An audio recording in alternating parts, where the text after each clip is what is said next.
So much good comes from youth sports. However, there are plenty of downsides because of the emotions that are involved.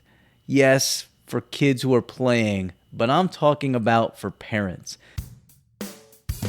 If you think being a dad is filled with rewards, challenges, or headaches, and you keep pushing forward because you know this is the most important job you're ever going to do, you're in the right place. Welcome to the Dad's All In podcast. Hey, fellow dad. Hope you're doing great out there. It has been an amazing week for you and your family, and things are going great, my friend. Thank you for checking out this episode of the podcast. I am so glad you're here because we're going to be talking about fall sports.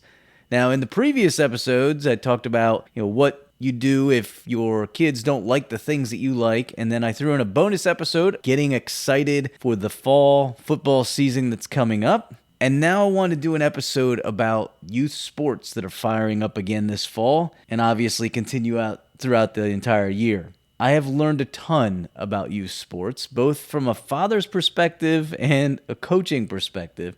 I want to dive into that, like the good, the bad, definitely hit a little bit on the ugly so you don't go down that road. Before we jump into that, I want to remind you we do have a Dad's All In podcast YouTube channel. I'd highly suggest you go over there and check out the content we're putting out over there, because not only can you and should you subscribe so you see all the videos that are put out and you can see the shorts that we put out and the long form videos we put out, but you can also get involved with the conversations and talk to other dads, because in the end we're just trying to all be there for each other. We're trying to fail forward and get better.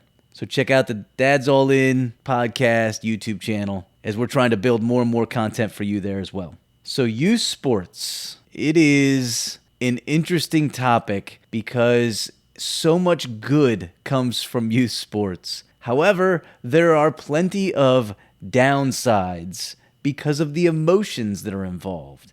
Yes, for kids who are playing, but I'm talking about for parents, because parents will lose their mind over their kids' sports sometimes. I don't want that to be you, and I'd like to help prevent you from making any real horrible decisions that you're going to regret and your family's not going to condone. So let's talk a little bit about this. I want to share a little bit about my experience as a coach dealing with parents, and also share a little bit about my experience being a dad, seeing my own kids compete. So let's start with this. I learned a long time ago that the emotions that are involved with being a parent when you're watching your kid compete can be extremely intense. As I've shared a few times before, I was a high school soccer coach, and I learned one of the first few years how it doesn't really matter how successful you are sometimes. You're still, even with success, you're still going to have some parents who are off the wall and they just don't see a bigger picture. So here's my example for you. Way back in the early 2000s, we had an incredibly gifted team who played really, really well. And if you've ever competed or been a part of a staff, a coaching staff, who's been involved with any kind of playoff system, it's not always just about the most talent you have.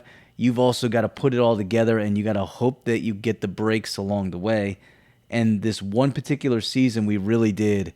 And not only did we win our conference, which we had done quite often, made it all the way to the state finals.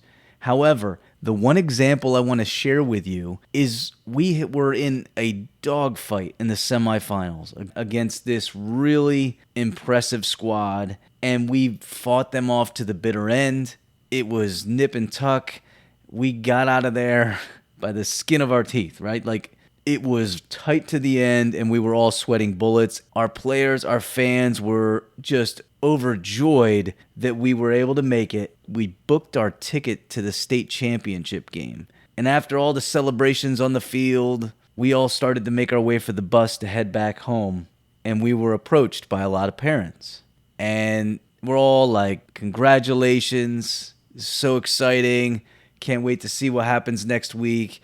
Let's go win the state. Those kinds of things just showered down upon us, which was amazing. But the last parent, who purposely held out to the very end, came up, and despite making it to the finals, despite winning in the semifinals, just a nail-biter of a game against a team that was very even with us and we played so well against, this parent decided that she was going to unload her mind on our coaching staff. She was upset, not because of the result. Instead, she wasn't able to fully understand, hey, things went really well for us today because the only thing she was focused on was her kid. And her son, who had played in each of the halves of this game, apparently it wasn't enough time in her opinion. And she went and laid us out with her reasons why we need to give her son more playing time and how we are ruining his season. Mind you, we had just made it to the state finals. So, luckily, we were all in great spirits. All the coaching staff, we took it well. We got on the buses and we thought to ourselves, what on earth is wrong with that person? You cannot see, instead of being happy for the team, you can't see that. Instead, all you see is my son only played this number of minutes in the first half, and he only played this number of minutes in the second half. And I share that story because it was at that point, fairly early on in my coaching career, that I realized it sometimes didn't matter the great things that you may have done as a coach. It sometimes didn't matter the great things that you have done possibly as a team collectively. You're still going to have some parents who are just not going to get it. And so that leads me into some of the things that I want to share with you, because this is the power of emotions. When you're a parent, you are looking and focusing mostly, not completely, but mostly on your kid. And sometimes you have a harder time stepping back and seeing the big picture. When emotions are involved, good things can happen. However, when emotions are involved, it can go the other way, which is why we see crazy things across the country of like fathers losing their minds on little league umpires, or parents rushing the field after a referee. There are far too many stories, just craziness that happens when parents get overcome with some kind of emotion and lose their marbles. So don't let that be you. That's the overwhelming theme. But I want to go over 5 main tips that are going to help you this fall so that you can enjoy the season. And at the end, ask yourself, is this the right fit for my kid? In other words, is this sport the right sport for my child? Going back to the likes and dislikes episode, I think you got to ask yourself, like, is this something they enjoy? And is this something they're decent at? And is this something you're going to continue to do? And those decisions sometimes can be tough. So I'm even going to dive into a little bit of that as well. So here's my first tip for you. Understand it's just youth sports.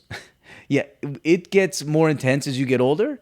You become a high school student, it seems much more important when you're competing for your school or you're competing for your club and you're a teenager. Obviously, college and beyond is another level altogether. We're not diving into that today. But when we're talking about youth sports, most of what I'm focusing on really is the younger years before high school. But as a reminder, it also includes high school when you're talking about your conduct as a parent and how you deal with the emotions. But what I will tell you is that the higher up you go, a lot of the times, the more emotionally charged you can get, the more attached you can get, the more meaning we put on those competitive events.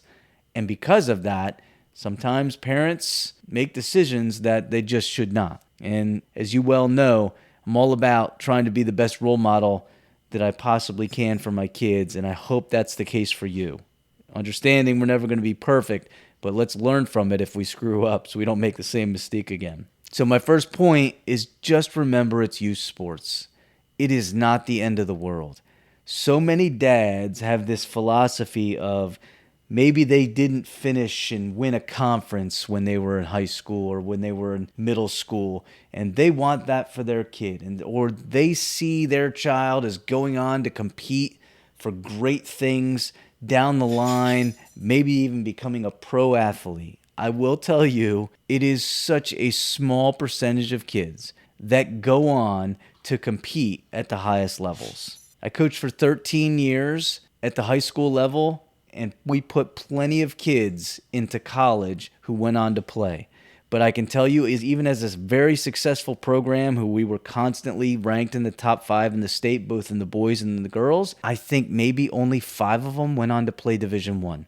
We had tons that went on to play Division III, Division II, which was awesome. But my point is, very few are going on to make this their career, or very few are going on to get big-time scholarships in whatever sport it is that you're hoping your child is going to get. So keep that in mind. They're probably not going to win the World Cup, but they're certainly not going to win it when they're playing as a 5-year-old in their Kinder Kickers League. So just remember, it's just youth sports. I actually have, thinking back, I have an example. I played a lot of basketball growing up. My dad was a high school basketball coach, and I loved the sport, and my best friend loved it too, and we played together constantly. We were on a team together when we were, I think, 11, and his dad was a great dude, and still is. Funny, just a really good father, but sometimes during sporting events, he'd lose his marbles a little bit. And the one example I will tell you is that we had one basketball game that just went awry.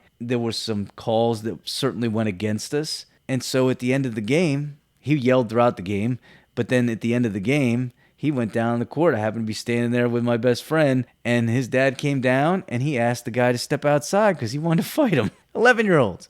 11-year-old basketball. This is the kind of stuff that I'm talking about. Breathe and tell yourself this is just youth sports. We're not conquering the world today, no matter if they win or they lose. It's not to that level of importance. And along those lines brings up my second point, which is see the big picture. As a high school coach, I saw so many parents after we would do preseason training, like our preseason before we would make cuts. Maybe we'll just say an incoming freshman, and they're trying out for the varsity team. And yes, occasionally we'd have some freshmen make the team, but it was few and far between. And usually we would only keep the ones that we were pretty sure we were going to get playing time. Otherwise, our philosophy was, if we're not going to play you, you're better off going to the JV team and developing your skills where you're going to get more time. Well, there were plenty of parents who, after their child was told they didn't make the varsity squad, they then came talk to our staff and told us what they thought about it. And then they would tell us the reasons why their kid should be on the varsity team as a 14-year-old. And most of them would be things like, did you see what he did in this scrimmage? Did you see what she did in that scrimmage? Have you really given them the opportunity to play alongside the best players? Then you'll notice what his skills are.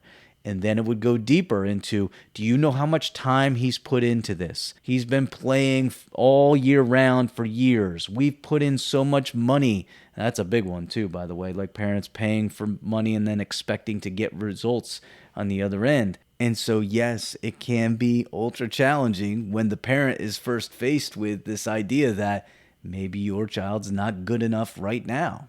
I'm not even talking about kids who would just fully get cut from the program altogether. Those were horrific. I hated doing that, but we did have those too. But usually it was the parents who they really thought that their kid was spectacular, were headed on for big time ball. They were sure was going on to be, maybe a Division I athlete, and they had envisioned their child stepping right in as a freshman, starting on the varsity team, which again was a very good team, very hard to make, period. And what I would find time and time again was that they weren't seeing the bigger picture. When they showed up to a game, like a scrimmage, to watch their kid play, they were seeing their kid. They weren't seeing the kids they were competing with for those available spots. Seeing the bigger picture means stepping back a little bit. Trying to take your bias of, I see all the amazing things my kid is doing, but also seeing the things that they need to improve on, and doing the same for the other athletes that are out there and thinking, that kid is just faster than my son or daughter. It's possible. That kid is more athletic than my son or daughter. That kid is more intense than my son or daughter. And being okay with it and understanding development takes time. It's not saying if at the age of 13, if your child isn't ready to win the World Cup, that they can't get to the point where they improve over the next few years to the point where they can't go to play on into bigger levels. That happens all the time. What I am saying, though, is take a step back, the emotions are heavy, and breathe. See the bigger picture. And specifically for our younger athletes, as a parent, you want to focus on, are they having fun? Is this something that they enjoy? Is the whole experience positive? It's possible that your kid is 6 years old and they don't win a single game in whatever sport they're playing, but they are having a ball and they love it. And that breeds something that says, you know what, I want to play again next year. And it doesn't necessarily mean, hey, they're going to play competitive ball. Maybe they just want to play recreational ball. The most important part isn't the wins, the losses. The most important part is they find something they like and they enjoy. And so are they having fun? Is the overall experience positive? And remember, this is helping them to stay active. There's nothing wrong with video games. There's nothing wrong with watching TV and screen time. However, if that's all they're doing, then this provides them an opportunity to pull away from that a little bit, because everything needs to be in moderation. That includes screen time, by the way, but that's for a different episode. So see the bigger picture. Ask yourself, is your kid having fun? Is this a positive experience? And this will help you with what I talk about in step 5, like assessing, should your child move on beyond this year? Is this something we want to continue or not? My third point is for you to just pause and soak it in and enjoy it. This can be hard for a competitive dad, but step back a little bit and just laugh at your kids and breathe and watch them compete and have fun. If they're real young, they're going to fall, they're going to trip, the ball's going to hit them in the face, all those things. Don't take it too seriously. Enjoy the whole experience, because those years will come and they will go. There's so many fathers who at the end of a couple years of competing in sports, they look back and they say to themselves, why was I so ramped up and just overly competitive about all this? If your kid is playing lacrosse and they don't win the championship, but your kid has fun, that is worth it. That's a huge piece of the puzzle. So sit back and enjoy the whole experience, especially if they're having a good time doing it. The next point is support them. Being an athlete can be challenging. It does come with challenges. Kids take things hard. They understand that maybe they need to improve in certain areas. Actually, your best athletes completely understand that, and they focus on that, and they're just constantly trying to get better and get better. So they need you to encourage them. If they miss a shot and they think they're a horrible basketball player, or they go up to hit the ball in volleyball and it just doesn't go in play and they feel horrible about it, encourage them, support them, let them know this isn't the end of the world. Just keep having fun and keep playing. I used to coach a lot of different sports, from t-ball to soccer, helped out some with basketball, and my message was always the same. As a coach, and it's the same thing as a parent, and it is work hard and have fun. Those are your main goals as a young athlete. Work hard and have fun. Yes, it gets more intense. They get older and they're competing for bigger prizes, but the message is still the same. Enjoy the experience, work hard and have fun. And finally, your job, your role is to assess it. Help your kid figure out, is this something they enjoy? Is this something they feel like they're good at? Is this something they want to continue moving forward? For a lot of the kids, it's going to be no. I've shared before, my kids have been all over the map with the different things that they've tried, and we're still, trying to figure out and nail down exactly what it is, their pathway with athletics that they want moving forward. It took a long way before my daughter realized, I think wrestling is my thing. But that doesn't mean she still can't do cross country and she still can't do track, because she likes those too. So she's doing it all. My son tried a variety of different things, and it turned out karate was his thing. But it wasn't quick and easy to figure out that pathway to get there. My other daughter figured out that volleyball was not her thing, soccer was not her thing, sports in general are not really her thing, and that's okay too. Your job isn't to say, you're not good at this, you're not playing that. Your role in this is actually, do you like it? And if so, do you want to do it again? Do we want to stay on the same team? Do you want to switch to a different league? And as they get older, and I'll talk more about this in the future, where's the point when you become more serious about it? Somewhere from middle school on up, you start to ask yourself the question of, how serious do you want your child to be? Knowing that, how serious of an athlete do they want to be about what it is that they're focusing on? Do we want to be all in, or is this just something we're doing for fun? And those discussions happen down the line. So youth sports can be ultra fun. And I hope your kids' seasons this year are ultra fun. They should be. Soak it in, enjoy it, Don't lose your marbles when the emotions start creeping in during the sporting events. When your kid hits the game-winning shot, don't go yelling to other parents on the other team and telling them they suck. Instead, take it in stride. Enjoy those moments. And the other end, when things aren't going well, don't go yelling at others. Just take it in stride and breathe. Try the bigger picture. See the bigger picture. The bigger picture is you want your kids to have fun, find an activity they like, something they enjoy. That's my 5 points for you to help you get started in your youth fall sports this season. I hope it's amazing. And win or lose, I hope your kids just have a great experience. I'll throw out this final reminder. You can always, if you've got questions that you want me to answer on the show, email it to me, dadsallinpodcast@gmail.com. I'd love to answer those, and I'd have those drive the content moving forward. Also, that helps me with videos that I can produce on the YouTube channel as well. Thanks so much for listening today. Enjoy the fall, fellas. Support your kids and have a good time during sports season. Have a great one. We'll talk to you soon.